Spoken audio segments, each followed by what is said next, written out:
Salam sejahtera kepada tuan-tuan dan puan-puan. Berita penyampaian oleh saya Sing Hui dengan rakan penyampaian saya Su.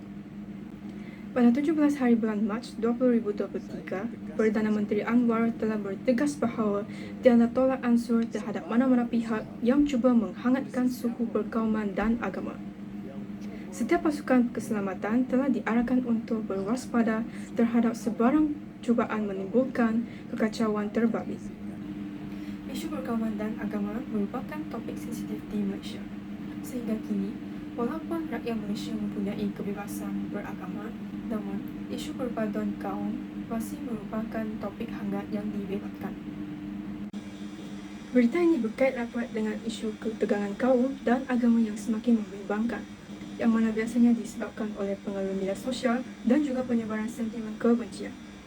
Dalam zaman yang tanpa sempadan ini, perkembangan pesat teknologi maklumat telah mempercepatkan penyebaran maklumat secara meluas-luas. Media sosial seperti Instagram, Facebook dan juga TikTok merupakan platform berkomunikasi dan juga penyebaran maklumat. Ia telah menjadi satu trend popular dalam kehidupan masyarakat, terutamanya dalam golongan remaja. Namun, masalah penyalahgunaan media sosial kini semakin berleluasa disebabkan pengguna internet yang kekurangan etika moral dalam penggunaan media. Hal ini dikatakan kerana media sosial telah membuka ruang kepada provokasi dan hasutan, terutamanya dalam isu yang berkaitan dengan perkauman dan agama. Selain itu, penyebaran sentimen kebencian juga satu isu yang wujud dalam masyarakat kita. Kenyataan sentimen kebencian melibatkan serangan peribadi individu atau kumpulan dalam media sosial. Penghinaan terhadap faktor seperti kaum, agama, etnik dan kepercayaan. Kenyataan berbau kebencian boleh mempengaruhi pandangan masyarakat terhadap sesuatu isu dan akhirnya boleh mencetuskan permusuhan atau jenayah kemanusiaan yang tidak terkawal. Dari perspektif etika, isu-isu ini berkaitan dengan beberapa nilai termasuknya nilai moral, iaitu setiap individu bertanggungjawab untuk menghormati hak dan kepercayaan orang lain, serta mengelakkan ucapan kebencian yang boleh memecah belahkan masyarakat. Nilai yang kedua ialah perpaduan. Malaysia sebagai sebuah negara berbilang kaum memerlukan sikap toleransi dan saling menghormati untuk memastikan keharmonian sosial dapat diteruskan. Dari perspektif peradaban, perpaduan kaum adalah tunjang kepada kestabilan dan pembangunan tamadun. Sebuah negara yang ingin maju perlu memastikan rakyatnya hidup dalam keadaan aman, saling bekerjasama dan menghormati perbezaan budaya dengan kepercayaan.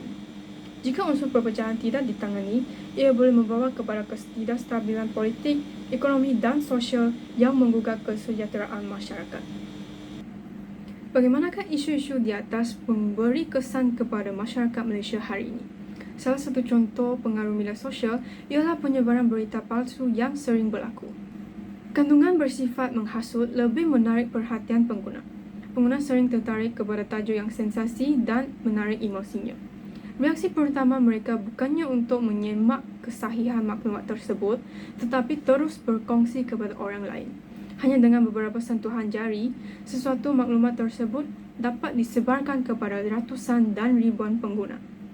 Apabila yang palsu diangkat menjadi benar dan yang benar menjadi palsu, ia akan menjadi isu terhadap perpaduan dan integrasi. Terutamanya, penyebaran maklumat yang bersifat menghasut boleh menggugat kepercayaan serta perpaduan antara kaum. Kandungan yang bersifat provokatif sangat mudah menimbulkan rasa tidak puas hati dan mencetus konflik. Keadaan yang lebih serius boleh membawa kepada ketidakstabilan sosial. Di samping itu, masalah penyebaran sentimen kebencian seperti ucapan sentimen kebencian hate speech juga akan menggugat perpaduan kaum. Prasangka dan stereotip negatif terhadap pihak tertentu akan terjadi jika seseorang itu selalu terdedah kepada ucapan sentimen kebencian.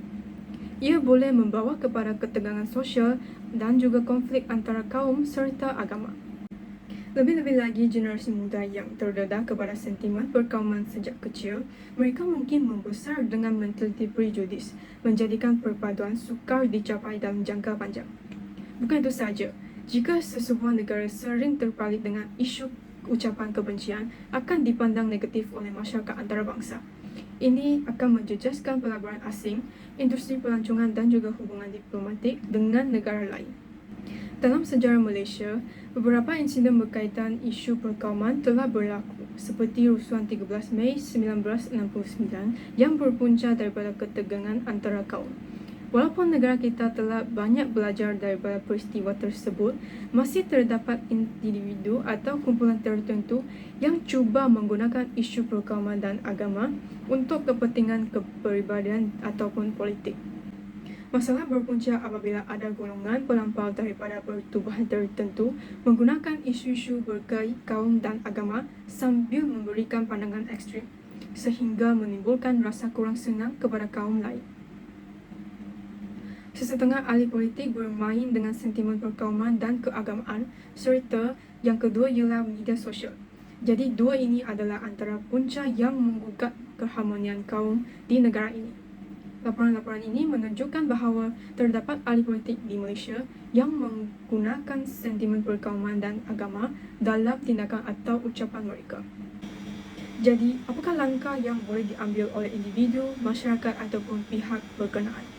Untuk individu, kita haruslah menilai kebolehpercayaan sumber maklumat. Sentiasa berfikir terlebih dahulu sebelum berkongsi ataupun menyebarkan maklumat tersebut. Seperti apa yang disahut oleh sebenarnya.my, tidak pasti, jangan kongsi. Bagi masyarakat pula, NGO ataupun pertubuhan masyarakat boleh mengadakan kempen kesedaran ataupun program interaksi antara kaum bagi menggalakkan keharmonian sosial. Pihak berkenaan seperti agensi berita perlu memastikan laporan mereka berdasarkan faktor dan tidak bersifat provokatif. Saluran TV dan radio nasional harus memainkan peranan dalam menyiarkan dokumentari dan rancangan yang menggalakkan perpaduan kaum. Pihak berkuasa ataupun pihak SKMM perlu mengadakan forum ataupun ceramah mengenai kesan serta keburukan penyebaran maklumat palsu. Pihak kerajaan pula perlu menambah baik Akta Hasutan 1948 agar lebih relevan dalam menangani penyebaran kebencian dalam media sosial. Tindakan yang lebih tegas harus diambil terhadap individu ataupun kumpulan yang sengaja memainkan sentimen kaum dan agama. Nilai etika amat penting dalam menangani isu-isu ini. Setiap individu bertanggungjawab dalam memastikan keamanan dan perpaduan negara terjaga. Seperti yang dikatakan di atas, setiap pihak harus bersikap moral dan bertanggungjawab dengan tidak menyebarkan kandungan yang boleh mencetuskan kebencian. Perpaduan adalah asas kepada pembangunan kepada semua etnik dan keharmonian negara Malaysia. Ia perlukan diperkukuhkan dalam setiap aspek kehidupan. Secara keseluruhannya, kerjasama setiap pihak dalam menangani isu perkauman dan agama adalah langkah penting dalam mengekalkan perpaduan serta kesejahteraan negara. Nilai-nilai etika seperti moral, perpaduan dan kestabilan harus diterapkan dalam kehidupan seharian bagi memastikan Malaysia terus menjadi negara yang aman dan maju. Sebagai refleksi peribadi, saya percaya bahawa masyarakat perlu lebih berwaspada terhadap provokasi yang boleh menjejaskan keharmonian sosial. Pendidikan dan kesedaran sivik perlu dipertingkatkan agar setiap individu memahami kepentingan perpaduan dan membangunkan sesebuah negara yang stabil. Jika semua pihak memainkan peranan mereka dengan baik, saya yakin Malaysia boleh terus berkembang sebagai sebuah negara madani yang berpegang teguh pada prinsip keadilan, keserdanaan dan keharmonian antara kaum. Oleh itu, sebagai rakyat Malaysia, kita haruslah bertanggungjawab untuk memastikan keamanan dan kesejahteraan negara ini kekal terpelihara.